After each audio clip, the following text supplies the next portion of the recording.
ہم نے چیلنج دے کے یہ بات کی ہوئی ہے اس پوائنٹ کے بارے میں. ہمارا پوری قادیانیت کو یہ چیلنج ہے. ایک چیز میں مرزا غلام احمد قادیانی اور اہل اسلام متفق ہے کہ یہاں پہ آسمانوں میں اللہ کی طرف کچھ اٹھایا گیا ہے. یہ بات سمجھے سب لوگ ذرا، تاکہ آپ کو بات سمجھ آئے. یہ ساری جماعت اس بنیاد پہ آج تک سروائیو کر رہی ہے. یہ کہتی ہے کہ کسی کو بتاؤ نہ کہ ہمارا کیا موقف ہے. ہم آپ کو بتاتے ہیں، کرو ہمیں چیلنج. مرزا غلام قادیانی اور اہل اسلام کے درمیان ایک بات پہ اتفاق ہے، اور قرآن کیا کہتا ہے کہ ان کو بلاؤ اس بات کی طرف جس پہ متفق ہو. وہ کیا بات ہے کہ آسمانوں میں یہ دونوں لفظ دکھانے کے پابند ہیں. مرزا کا مذہب ہے آسمانوں میں اللہ کی طرف کوئی چیز اٹھائی گئی ہے.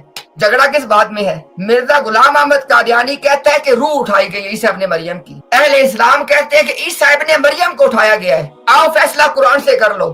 اگر قرآن یہ کہہ دے، دیکھیں ایک بات طے ہو گئی ہے، میری بات کو نوٹ کریں، آسمانوں میں اللہ کی طرف کچھ اٹھایا گیا ہے، یہ بات طے ہو گئی ہے. صرف کس بات کا فیصلہ کرنا ہے؟ کیا اٹھایا گیا ہے؟ اہل اسلام کہتے ہیں عیسیٰ ابن مریم کو اٹھایا گیا. مرزا غلام قادیانی کہتے ہیں ان کی روح کو اٹھایا گیا. آؤ قرآن سے فیصلہ کر لو. اللہ کی قسم ہم قرآن سے دکھائیں گے کہ عیسیٰ ابن مریم کو اٹھایا گیا. آپ دکھاؤ قرآن سے روح، آپ کے ذمے ہے. قرآن سے روح کا لفظ دکھاؤ. آج 100 سال ہو گیا ہے آپ لوگوں کو دھوکہ دے رہے ہیں.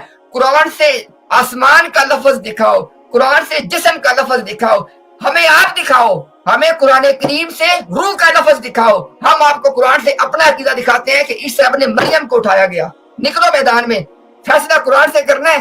اب قرآن سے نہیں بھاگنا، نکلو میدان میں. جی، سمت رفع جو ہے وہ تو متعین ہے نا. اب اختلاف اس میں ہے کہ اٹھایا کیا گیا. یہ بات بہت اہم ہے.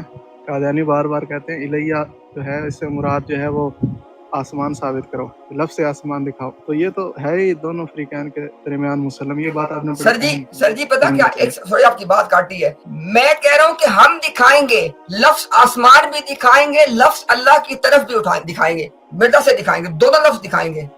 یہ ایسی بات ہے، صحیح بات ہے. مرزا قادیانی نے جب خود اس کا معنی الیہ کا آسمان کی طرف کیا ہے تو پھر ان کو مان لینا چاہیے. نہیں تو کہتے ہیں مرزا قادیانی نے تحریف کی. ہمیں تو اس بات میں بھی کوئی یار نہیں. آپ یہ کہتے ہیں کہ مرزا صاحب نے تحریف کی ہے، اور مرزا صاحب کا فتویٰ ہے تحریف کرنے والا بندر ہوتا ہے. ہمارا مقصد تو یہی ہے، مرزا صاحب کو کسی طریقے سے بیچ میں لانا. تو یہ بات مان لیں اور مرزا صاحب کو جناب وہ کافر ثابت کر دیں، یا دوسری مان لیں اور اس سے کافر ثابت کر دیں، ہمیں کوئی فرق نہیں پڑتا.